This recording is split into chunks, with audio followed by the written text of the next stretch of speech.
Rise and shine, Rwanda. It's Monday the 26th of January.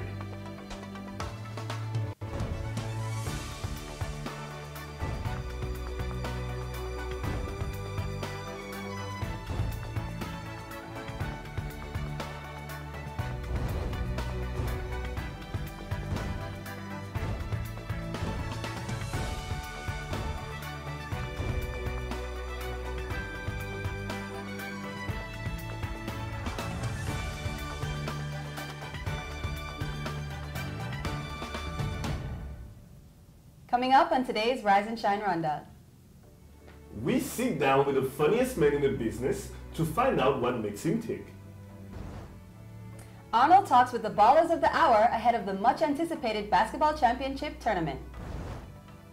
And as always, we have the fitness motivation you need to start your week off right. Good morning. It's just after 7 o'clock in the morning and you're watching Rise and Shine Rwanda with me, Makeda Mahadio. And me, Regis Isheja. And over the next hour, we'll bring you all the latest news, sports, and lifestyle headlines from here in Rwanda and around the world. And the Rise and Shine team are here in the studio. It's Monday, guys. What's going on in the world of the money? Well, in the money, there's a lot of news that has been making headlines, so I have all those headlines for you today. Okay. I see someone rocking yellow over there. We're gonna match it. You know, I'm trying to match it. We're gonna match it a little bit. All right. What do you have in lifestyle, huh? Well, today is Motivation Mondays, so I've got all the things you need to know about sugar. All right. Well, saving the best for last. As usual, the latest in basketball, and there were some shockers in the FA Cup. The latest, I have it all in details. Yes, they were. Okay, all of that sounds very interesting, and there's still many more things to come. But first, Rise and Shine story of the day. He's undoubtedly one of the funniest and most popular comedian Rwanda has ever seen. Lately, he's been performing overseas, and now he's decided to come back home and perform to a sold-out show. Our very own Alan Karakire was there to see it live. Take a look. Rwandan comedian Atom, also known as Gasomoni, has traveled all over the world performing to massive crowds of Rwandan diasporas and making a big name for himself. Although it had been a couple of years since his last performance in Rwanda, the comedian made a huge comeback on stage this weekend, performing a one-man show to a sold-out venue. The funny man, who's known for pushing the envelope with his jokes, left nothing off topic. Abanyarwanda bavuga icyo bita winning and fighting spirit. Niko bigenda muri Nigeria. Emancipate yourself from mental slavery. One of the highlights of the show was when he randomly chose a young man in the audience to come on stage and help him translate what he was saying into Kinyarwanda. Meneko Bishop International Mukulu wa Mukweya.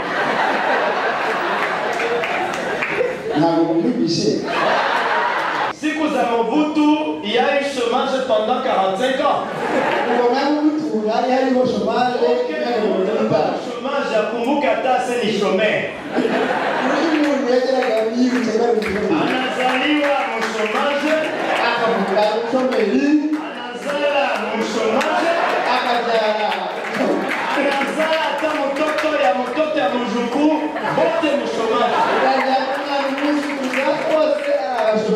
Another special moment was when he made a special shout out to legendary singer Cecile Kairebga, who also was among the audience.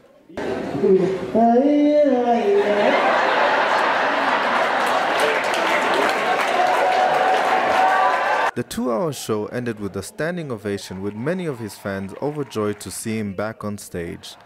I caught up with some of them to find out what their best moments were of the evening. I came from Burundi. I was born in Burundi. So when he actually impersonated, a minister from Burundi, I felt like, he was reviving back things from back in the days. Oh my God! All the jokes about Burundi? Yeah, wait. Good. N'umuhanzi uzibye arimo aratwigishije adusetsa nkuko bisanzwe Atom akakwibutsa akuriza gusekesha emotion and knowledge. That's Atom. I also couldn't leave without asking Mr. Gasumoni himself what he thought of the show. Just undescribable. It's just no comments. It's wonderful. Although it had been 4 years since his last performance in Rwanda, the comedian says he knew his fans would come out to show support. I wasn't here for like almost 4 years on stage, I mean. So I was sure that when they heard about not me but the performance by me, they would rush to the venue. So in that sense, I wasn't surprised. I'm still moved. Atom promises his fans that he plans on doing many more shows this year in Rwanda. But first, he's off to France, where he'll be starring in a theater play next month. ubwo rero witeguye gutora His Excellency naramubwiye uramenye Excellency w'uwo ntawo nzi umukandida wanjye ni Paul Kagame. Alan Karakire, Rise and Shine Rwanda. In the studio with us is our very own Alan. You were lucky enough. You're the lucky one who gets to like go to all the cool places. Well, you know what? You should have joined. It was a really good show. So tell me, you know, unfortunately, I'm a little bit not very Kinyarwanda inclined. Okay, Right, let's just put right. it that way. So what would you say is some of the funniest jokes that he made? That's a hard one because, to be honest, you know, there's some things that I wasn't able to relate to or understand because most of his jokes were about growing up in Burundi, but also talking about a lot about diasporas from Congo. So he spoke a lot of Kiswahili as well, and you know, mixing it up with the Congolese French, which I think Regis would be more inclined to understand. But I gotta say, most of the stuff that I got that I was able to understand were the jokes about Rwanda, about politics in Rwanda, about, you know, those long speeches when you go to like a conference and whatnot, and then there's just random long speeches. So those were the moments that I loved. But I also, you know, like one of the things he talked about was the .com generation, which I think is what we are.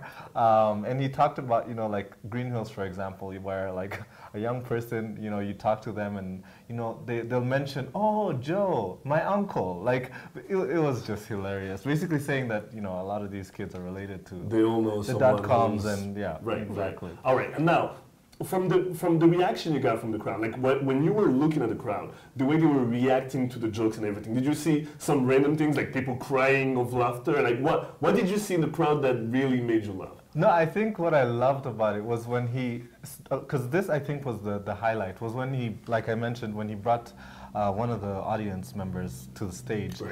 That is what really killed people because you could so tell it was not improvised. Right, yeah, it right. was not rehearsed at all. And he was acting like a pastor, basically. Exactly, Like he was acting. churches. Exactly, he was Right. acting as a Congolese pastor Right. in Kigali, and you know, having this guy who is from Congo translate into Kinyarwanda, and it was was pretty just good. hilarious. And you know, like I think sometimes the spontaneous moments are usually the funniest. So why do you think that, you know, he decided to do this show now? You were saying before that he took a long hiatus and now he decided to do this big show because I've seen there were billboards everywhere. And Atom is a favorite, a crowd favorite here in Rwanda. Right. Why do you think he decided to come back and do this show now? You know, actually, one thing he said was that, you know, in the last couple of years, he's been really focusing on, you know, working outside of Rwanda, but now he wants to come back for his fans because his fans, a lot of his fans felt like, you know, he wasn't really giving them, you know, a show in Rwanda. So he wanted to give back, but he said this is not only the only show he's going to do this year, but he plans on doing more.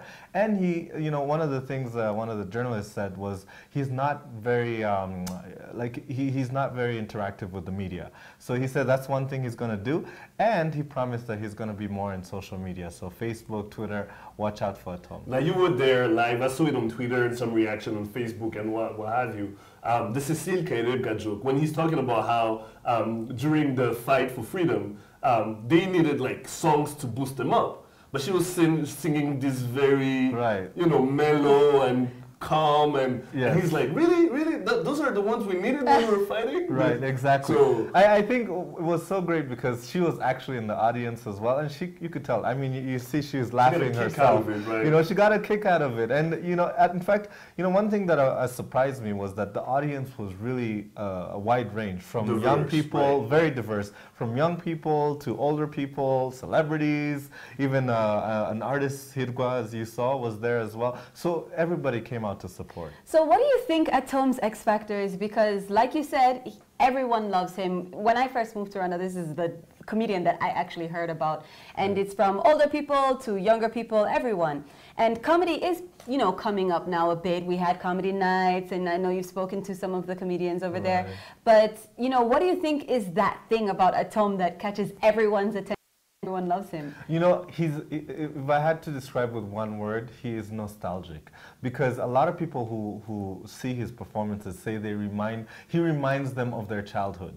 Because he can capture moments that you think about when, you know, you're back as a kid, you know, like, you know, let's say, for example, if you grew up in Burundi, he was saying, you know, there's certain politicians who were very popular back then. And he'd, you know, impersonate them. And that's what one of the guys who was in the audience was telling me. Like, it brought him back memories of when he was growing up in Burundi. Right. Now, what's next for Atom? I mean, you said he's going to France.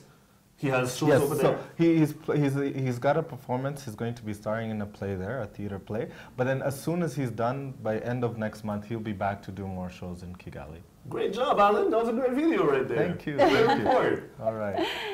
You're watching Rise and Shine Rwanda. Stay with us. We'll be right back.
Welcome back, and you're watching Rise and Shine Rwanda. It's time for the money. Fidelis Karangwa has the business details.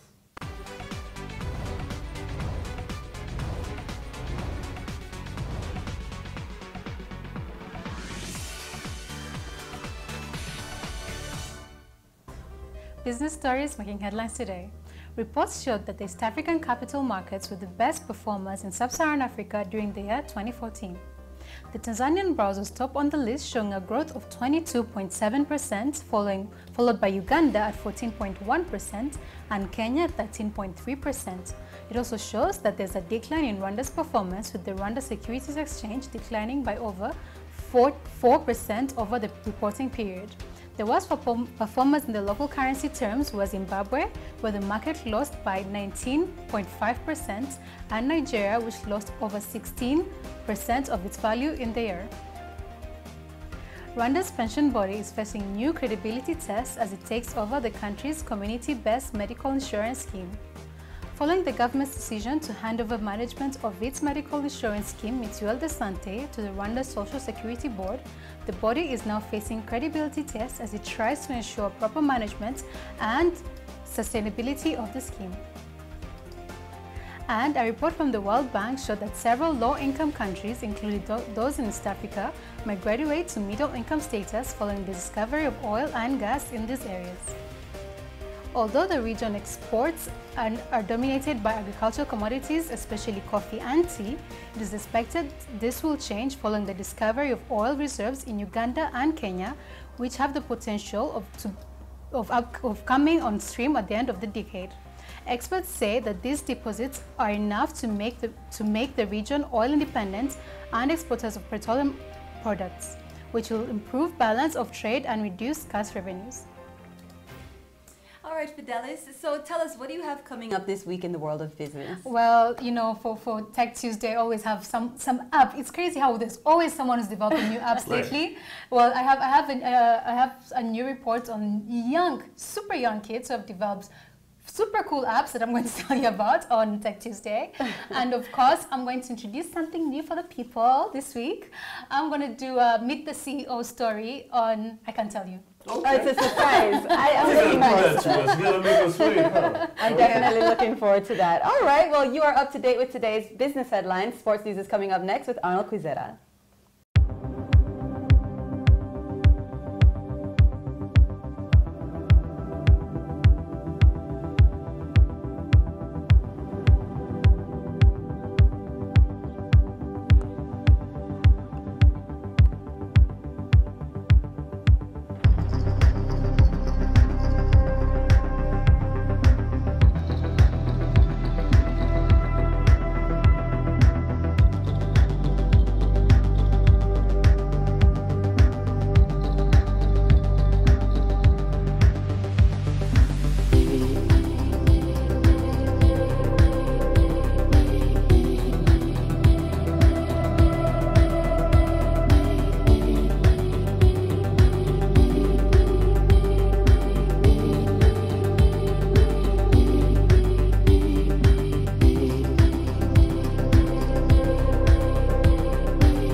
Welcome back to Rise and Shine Rwanda. Time now for your sports news with me, Arnold Quizera.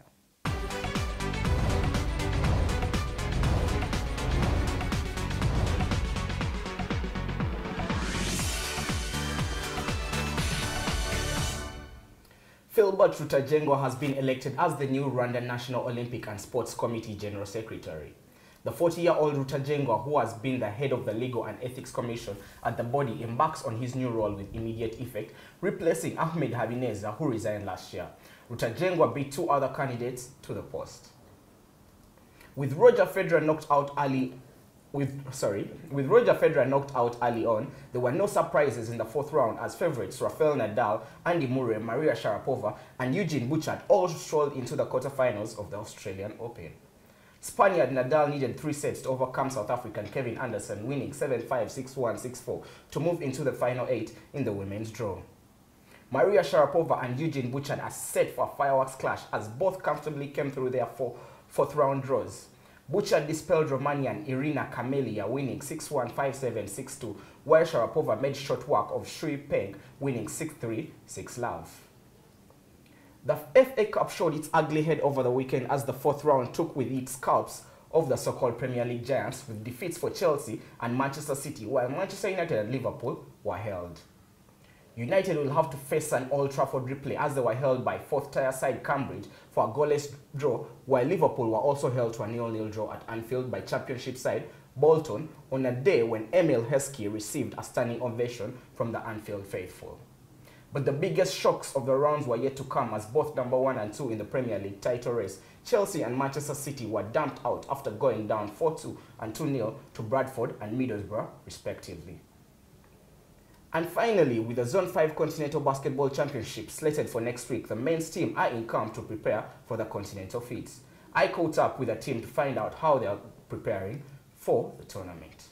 The national basketball team are undergoing residential training at Amahoro Indoor Stadium as they prepare for the Africa Zone 5 Championships in a week's time.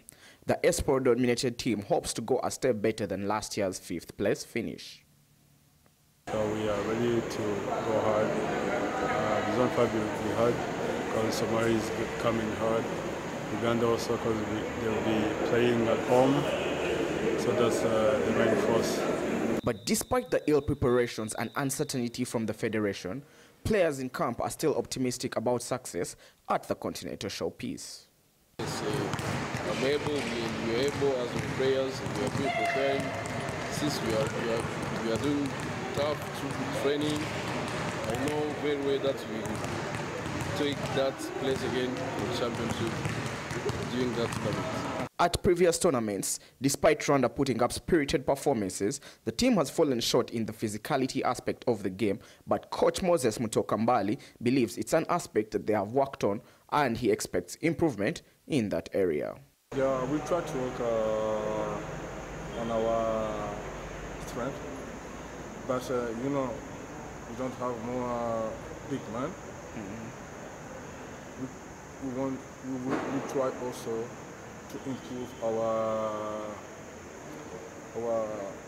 talents, our plays. We try to move fast, but we don't have a big man to run fight down there in the zone. But maybe next time we have 2 players who stay in the USA, but they didn't come now. Maybe for next competition, they will come later. With the recent poor performance of Esport at the club championships and withdrawal of some key players, the team will need more than prayers to return with silverware. Arnold Kwizera, Rise and Shine, Rwanda. Welcome back. We are joined in the studio by Benita Mugabo, a former basketball player herself in her youthful days, and a sports fanatic, I would say. Welcome to the show, Benita. Thank you very much, Arnold. Yeah, now let's start with that basketball, local basketball. Rwanda is facing a problem of not having physical players. You know, they're losing games because we don't have a big man in the zone. Where do you think we should get this player from in the first place, and what can we do to diversify our play? Okay. Well, I think it starts internally. So the problem is, you know, training the youth, our youth that are playing basketball right now in the different schools that are, you know, competing. It starts with them. So getting those youth into bigger games, advertising their games and things like that, and then building better training facilities for youth in the country, a lot of them, so that a lot of them can, you know, go to these training facilities, perfect their game, perfect their strength, perfect their, you know, talent at basketball, and then you know, reaching out to the top players, because you know, a lot of the top players were not playing in the, you know, the national games, so reaching out to them, making sure that, you know, they can come back home and play for the national team. Okay, yeah, we're still staying with basketball before we move on to soccer. The NBA recently they released the two lineups, East and West. Any shockers for you there? Right. I believe it's a great they're great lineups. I am looking forward to the West lineup. It's a great lineup. Curry has been great the whole season. He's been terrific player. He's been great to watch. So I'm looking forward to seeing him play. And then as we know, Kobe is injured. So I'm looking forward to see who will replace him. Any options you think who will replace him?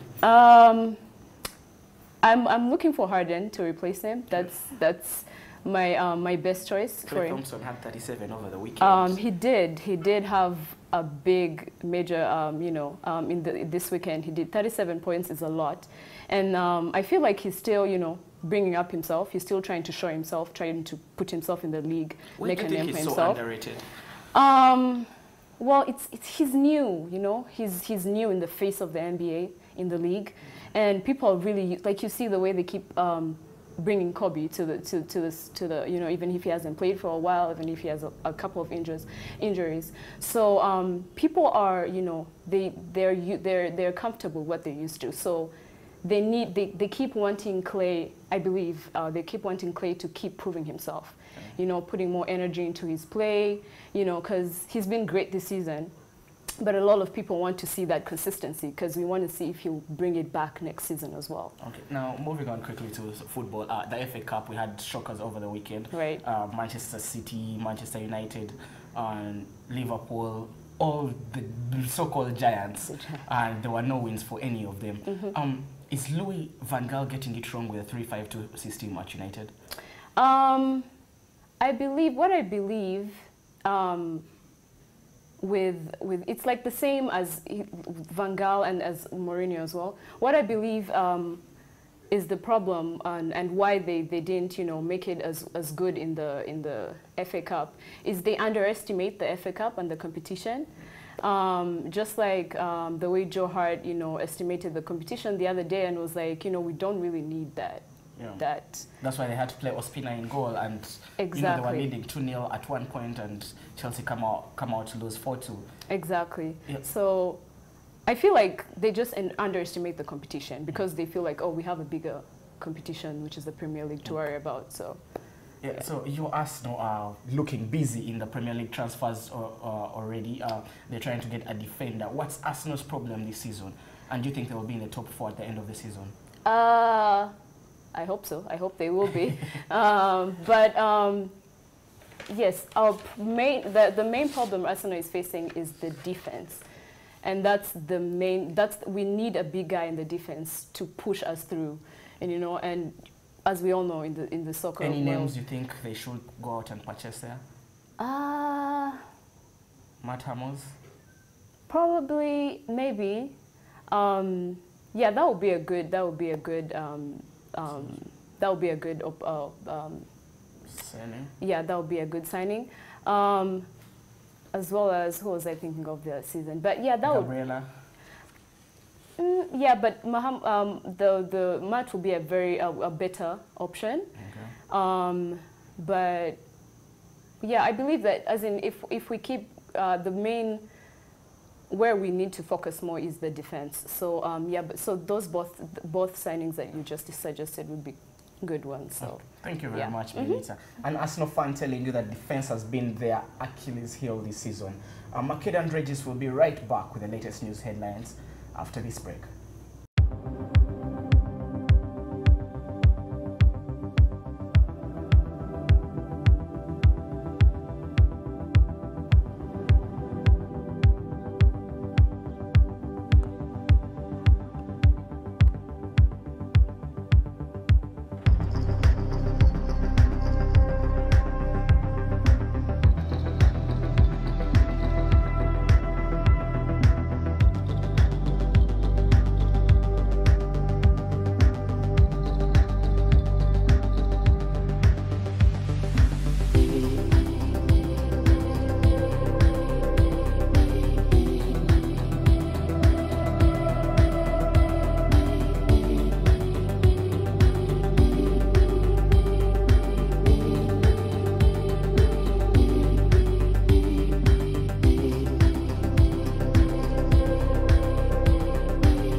Welcome back. You're watching Rise and Shine Rwanda. Let's take a look at news making headlines here in Rwanda and around the world.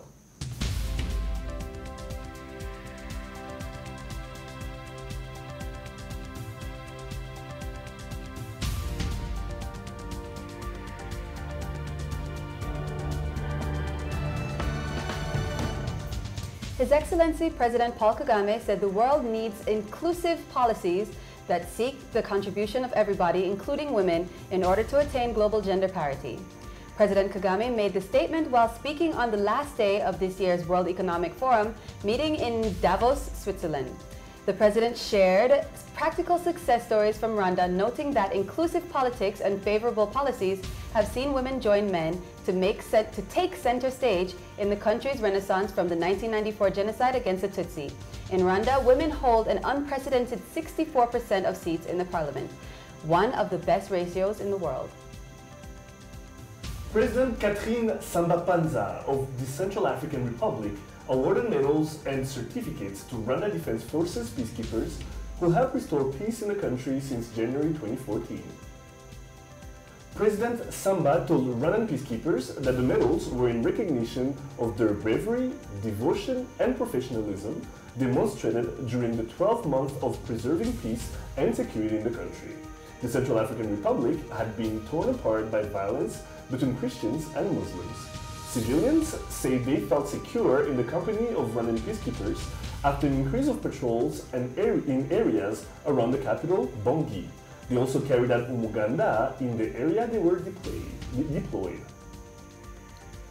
The International Conference on the Great Lakes region has called for immediate action by member countries to end acts of terror in the region.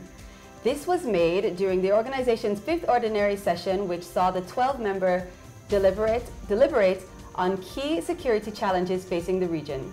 Officials said the recent attacks in Kenya by Islamist militants Al-Shabaab and FDLR in DRC have caused enormous loss of life and property, which needed an immediate response from the international community to help and end terror acts in the region. And in international news, Islamist militant group Boko Haram attacked the key city of Maiduguri and Mongumo in northeastern Nigeria yesterday. Fierce fighting was reported on the outskirts, and roads have been closed off by security forces. Maiduguri is home to tens of thousands of people who have fled Boko Haram attacks and was visited by President Goodluck Jonathan during the weekend. The jihadist group has killed thousands of people during a 5-year insurgency to establish an Islamic state in the country.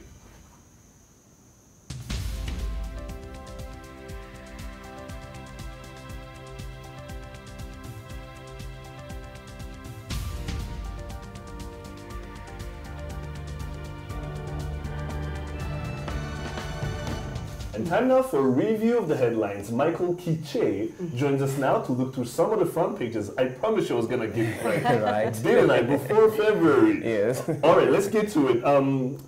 There has been a sentencing for the 2 policemen that killed Transparency International officials, right? Yes. And this is happening, it's a 20-year sentence. But now there's a possibility they might have an appeal. Tell us more about it. Yes, actually, the official, the Transparency International official who was killed, he was called Gustave, who was killed in 2013. And it's because he unearthed a ring of operation of smuggling operations of minerals from Congo into Rwanda. And this operation was being carried out by 2 police officers. These 2 police officers who were aiding this particular process are the ones who actually killed him.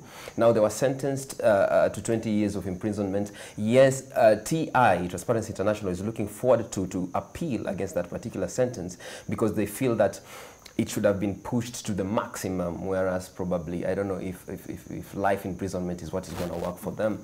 But to me, beyond the events, beyond what has happened, because, okay, this is a judicial process, yes, some may feel, yes, justice has been served, some are feeling maybe TI is justified in making the appeal, but the question now is how prepared are we so as to avoid such cases in the coming future? And so probably we're looking at the protection of whistleblowers, probably we're looking at enhancing the security systems at the border, and even weeding out those rogue police officers within such like systems who, you know, collaborate with traders to do such, to carry out such vices in the society. Right, now staying on the topic of corruption, yes. There is a big scandal happening in Kenya right now. It's trending all over Twitter, it's in all the news websites and in the newspapers. Yes. This problem of member of parliament in Kenya called Alfred Keter, I think that's how you say the name. Keter. Sorry, Keter. It was caught on camera saying some very, very, very unsavory things. Tell us about it. Yes, actually, Alfred Keter, what happened is there are certain lorries that were carrying goods that were detained by highway authorities because it was carrying excess weight. It didn't have proper documentation, so actually it was detained. And he showed up, not knowing that he was being caught on cameras, and started shouting, saying, even the State House controller has called you, you people are not responding, the Rift Valley Provincial Commission has called you. And then he even asks them, whom do you expect to call you next, God or Jesus?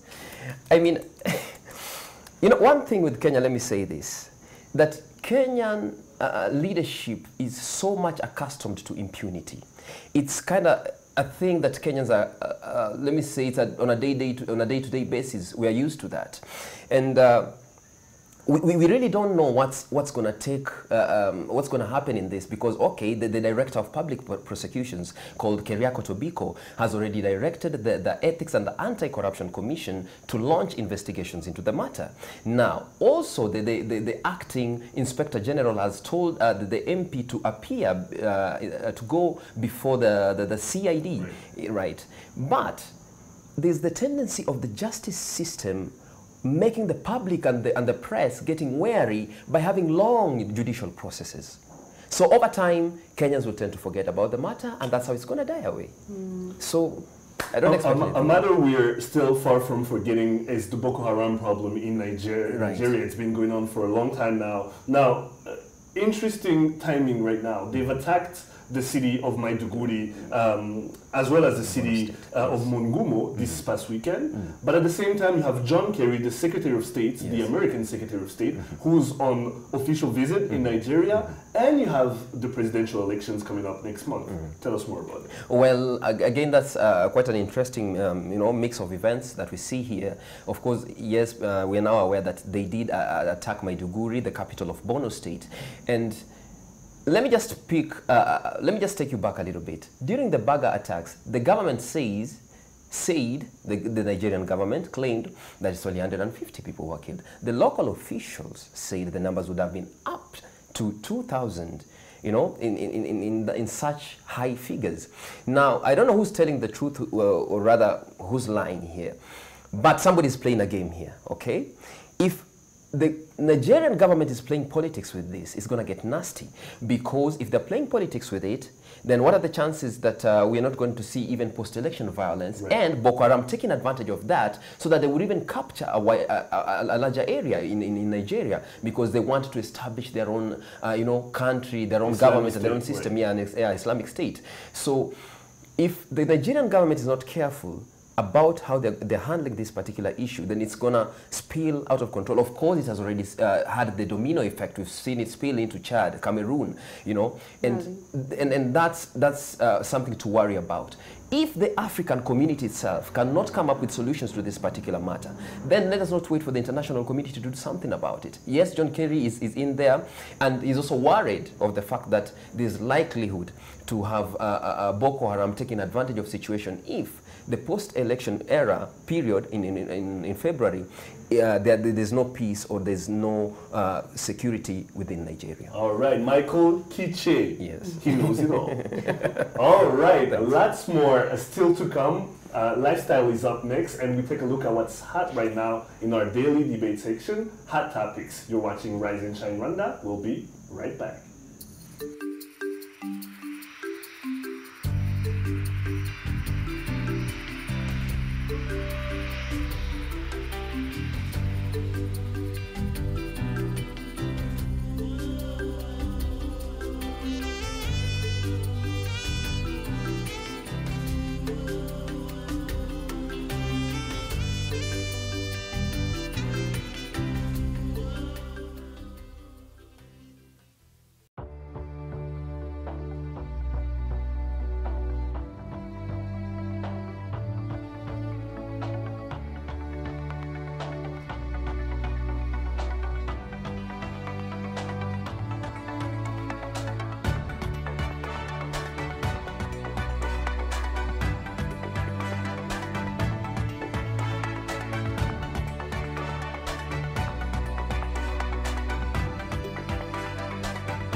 Welcome back to Rise and Shine Rwanda. Lifestyle is up now. Alan, what you got for us today? Well, it's Motivation Monday, so it's all about health, what's good for you and what's not good for you when it comes to sugar. All right, looking forward to it.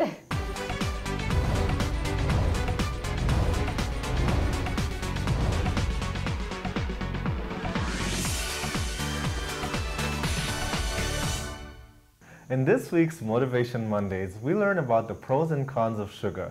From the common myths like, let's say, brown sugar versus white sugar, to other produces that you never guess actually contain sugar.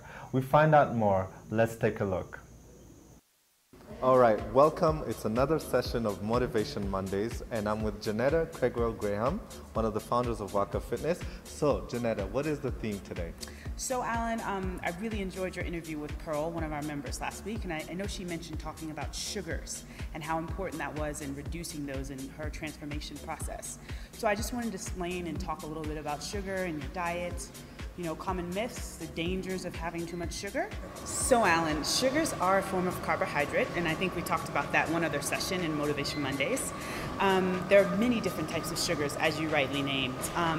And, you know, they're in all different types of foods. You know, they're not just in the sweet foods that we typically think of, like cookies and cakes. And they're not just table sugar. A lot of sugars are found in, let's say, tomato sauce or low-fat salad dressing. You know, all sorts of things, ketchup. Sugars these days is a common additive, especially high fructose syrup. Is a common additive to a lot of heavily processed foods. So people would actually be surprised if they look at a lot of the ingredients of the food they eat that it does contain quite a bit of sugar in it. Okay, so now when it comes to sugar, because there's also different myths about sugar, is it true that, let's say, brown sugar is a better option versus white sugar? And, you know, what do you have to say about that? I think that most people like to think brown is better, just generally, but unfortunately that brown sugar is just slightly less processed than the white sugar. It's still a form of sugar, which is called sucrose, which will still, you know, if overconsumed, will have these same effects. Another myth that I find that very many people in Rwanda have is about honey. And the assumption is that honey is natural, and so therefore it's better than table sugar. But that's absolutely incorrect. The way it's processed in our bodies is it's converted into the same type of sugar as normal white table sugar. And if it's overconsumed, just like normal white table sugar, it's just as bad for you. So you have to limit the honey, you have to limit the brown sugar, you have to limit like all these types of sugars I'm talking about. So one thing to keep in mind is that distilling that fruit and turning it into a fruit juice is not the same thing as a fruit.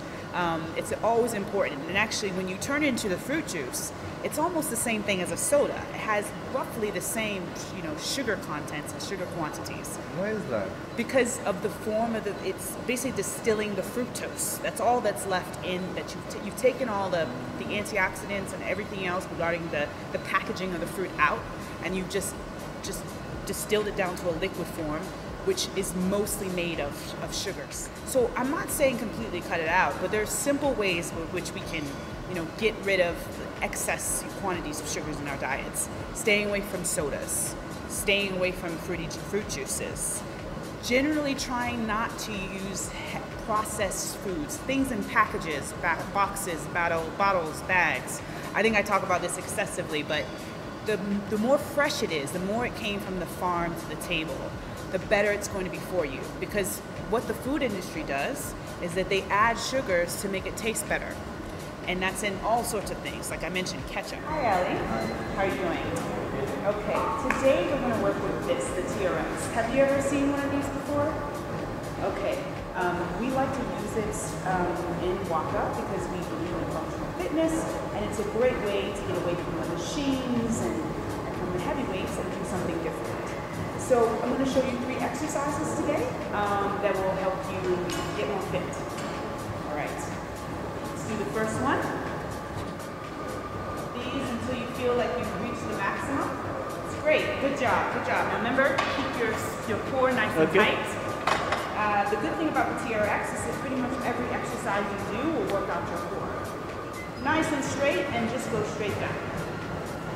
There you go. Great job. Is it good? Yes, it's very good. Do you have you started to feel it yet in here? Yeah. Okay, good job. All right. That's great. And remember to squeeze here. Great. And curl in so you get some work on your biceps. Great. Okay, I think you need a break. You're starting to sweat. That was really good, Ali. I hope you enjoyed working out with the TRX and it was fun. Yes. What did you think of that, Makeda? Isn't that interesting, all that stuff about sugar? It's interesting, yes, but it's heartbreaking at the same time. I know, right? Like, you know, one thing that I think I was thinking the whole time I was interviewing her was, I wish my mother would watch this, because like when I was growing up, she'd always say, you know, have brown sugar because it's healthier than white sugar. That's what I thought. You know, but really it doesn't make a difference because the difference is very minimal. And you know, it's all about the consumption, how much you take, as well as honey. Like honey, now that was really a shocker to me. I really did not think. So I guess she really broke down those myths that we didn't know. And another one that I learned that I thought was really interesting was about juices. You know, when you drink those juices from boxes, or even what she said, even the juices that you squeeze yourself, when you do that, you're taking out all the, what did she call them, antioxidants? Antioxidants? Yes, exactly. So, you know, it's as bad as drinking soda. That was also something that I thought I did know that about juices that you buy, you know, these real fruit juice things. Right. It never is. It's a lot of sugar, all of them. But I didn't know that juices that you squeeze yourself. Okay, they're not as bad as the ones you get in the boxes, which is why she was saying, you know, stay away from all the boxes and bottles. But it's not the same as eating a fruit, is what she said. So if you eat a fruit, it's much healthier than actually just drinking the juice. What I took from what she was saying in general, which is the only thing that I'm going to take because I don't think I can stay away from things in bottles and boxes and cans, but it's just not to do things in excess, right? Absolutely. You know, everything in moderation. I mean, yeah, I suppose. A lot of people are going to be really sad to hear these things about soda, though, because people love And soda. then the honey and the brown sugar, I mean, yeah. I mean, what can you say? Hey, if you want to look good, you got to do what you got to sacrifice. By the way, I'm looking forward to seeing you doing some of these. I enjoyed seeing Ali, and I enjoy seeing the others. So many other people, yeah. You know, I'm kind of leaving it for as a surprise. Very soon. You guys will be seeing me. Yeah? Don't worry, you'll be seeing me. Okay, I'm definitely looking forward to it. All right, thanks, Makeda. Stay tuned, guys. Hot Topics is coming right up.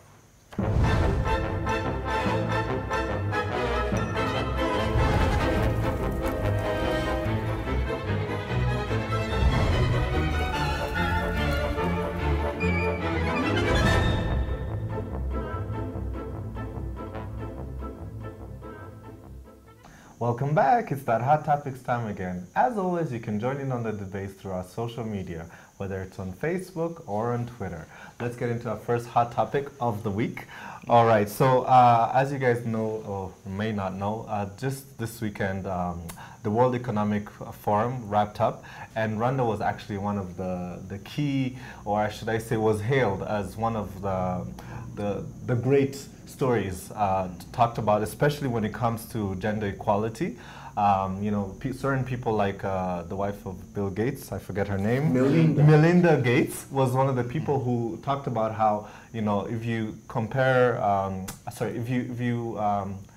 she said that basically women being in parliament was part of the reason why things like child mortality was going down. In fact, we are the fastest as far as mortality in the last 10 years. Rate, mortality rate has gone down quite significantly in the last 10 years, and she linked it to the fact that we also have a lot of female lawmakers. And so I just thought it was a great story because, you know, Rwanda's looking good out there in Switzerland. Rwanda dominated most of the panels the president was speaking at. Most of the panels from income inequality to gender parity to helping the aid, moving from aid to trade. You know, he spoken about 3 of those panels, of the 5 panels that were there. So Rwanda had very strong representation at the World Economic Forum. And apparently the World Economic Forum with a focus on Africa is going to be taking place here in Kigali next year. Yeah. So absolutely. Way to go, Rwanda. Way to go. Absolutely. Next year World Economic Forum, Chan is taking place in Rwanda. That's the biggest football tournament in Rwanda. Okay. All right, so on to the next hot topic. Now, this one is right here in Rwanda. Unfortunately, some sad news. Well, not sad news, but more like, I guess, justice. It's about 2 Rwandan police officers who murdered a gentleman who was basically investigating anti-corruption as far as smuggling minerals from Congo. Now, the gentleman was, the 2 policemen, sorry, was sentenced to 20 years in prison. They didn't get life. And this is the gentleman, yes, Gustav. That's the gentleman. So now the people, his family, including also people who are part of the, the executive director of Transparency International, is thinking about actually appealing. Thank you. Yes. And so, what do you guys think? Do you guys think they should have gotten more? Should they have gotten life for killing this young gentleman just because he was investigating corruption? Apparently, they weren't given life because they cooperated, and yes. they also confessed, and they didn't give a problem. But I mean, they killed him in cold murder. Like, I feel, for me personally, I think they should have gone. But I think it's not just in Rwanda. I think worldwide, when you cooperate for a crime that you've actually committed, that is true. Your sentence is reduced, right? It shows remorse. It shows exactly. I mean, 20 years is not a little bit of time either. Yeah, and it's being not. That's just the way the judicial system works all over the world. But I think it's also emotions that are Right. involved, and it's, you know, you feel that you want justice to be served, and you want the highest punishment to be given. And no matter what punishment that's given, they're not going to come back to life, whoever has been killed in this matter. So you just have to look at it from the judicial... At the end of the day, justice was Right. provided, so yeah. we should focus All on right, that. let's go on to the next hot topic. Now, this is about Kenya. Now, this story, when I read it, I was a bit confused, but then I finally understood what the whole situation was about. It's about 2 MPs who stormed what they call Jiljil Way Bridge. Now, this is basically a construction site. And the reason they stormed this place was because the company that's contracted to man the bridge, that's called SGS, was basically refusing one of the trailers from being put on the road because it wasn't authorized. Now, the reason why these 2 MPs decided to storm the place and threaten the staff of getting them fired is because one of them owned the trailers. And basically, all of this is because of corruption. Position of power. Using position of powers, but also even having the nerve to bring up the president, saying the president does not approve you guys, you know, not letting this truck go on the road and detaining the truck. And it's all caught on video. So Michael that's the worst Kiche part. was telling us about it, Makeda and I, not too long ago in the newspaper section. He was talking about how in Kenya there's this culture of impunity, especially for the higher ups. Like, and it's been a problem for a minute now. Right, like the in so many African countries. I think. Right. Yeah. Right. Yeah. I just think that it's a matter of corruption that's still there in very many countries, especially in Africa. And luckily, there's already measures that are being taken to try and reduce those cases. And hopefully, we'll see the impact of that very soon, and cases like this reducing very soon. And the thing is also, I mean, now it's 2015. We have Twitter, we have Facebook, and he was caught on camera saying all of that. You know, one thing I kept saying when I saw the video, I was like, don't you realize someone is filming you right now? Like, next time you want to threaten people? No, he didn't realize. Like, If you watch the video, you can see the guy was hiding. He just had his phone. Yeah. Sometimes he would hide it with the papers. Yeah. And, you know, you don't know when you're being filmed. You don't know when you're going to... Well, if I'm threatening people and I'm an MP, I think I would make sure that no one has a camera or is Main point filming is me. don't do it. Exactly. Yeah, it's true exactly. that. Look at you. I'm just, well, I'm not gonna Don't be teach an them how MP to do it. anyway, Don't but do it. anyway. All right. Well, don't forget that we love to hear your thoughts, comments, and feedback on what we're talking about here on Rise and Shine Rwanda. Tweet us at Rise and Shine RW. Like us on Facebook and send us ideas for programs. Check out our Rise and Shine Rwanda YouTube page where you can catch all the shows and the reports that we do. Find us on Instagram, Rise and Shine RW. We'd love to see your photos. Or check out our Rise and Shine Rwanda website. Well, that's all the time we have for today. We'd love to hear your feedback, and do let us know if you have an idea for the program. You've been watching Rise and Shine Rwanda with me, Regis Isheja. And me, Makeda Mahadio. We'll be back here same time, same place tomorrow, so please do join us then. But for now, from the both of us and the rest of the Rise and Shine team, have a great day. Goodbye. Bye.